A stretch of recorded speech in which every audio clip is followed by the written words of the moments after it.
Me qenë se folëm për punëtorët e huaj që janë në Shqipëri, do të flasim pak për shqiptarët që janë jashtë.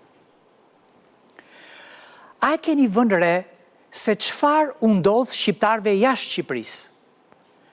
Këtu nuk do të flas për ata njerëz të mrekullueshëm, si pedagogët, studentët, sipërmarrësit, politikanët, artistët, shkencëtarët, të gjithë ata njerëz të cilët janë integruar në mënyrë të mahniqme në vendet ku jetojnë e punojnë.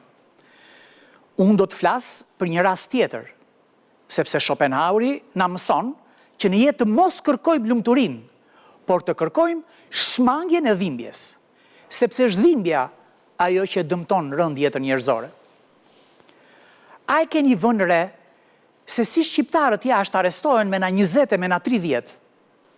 Njësoj si këtu. A e keni vënë re se të rinjtë shqiptare humbin jetën në aksidente jashtë? Njësoj si këtu.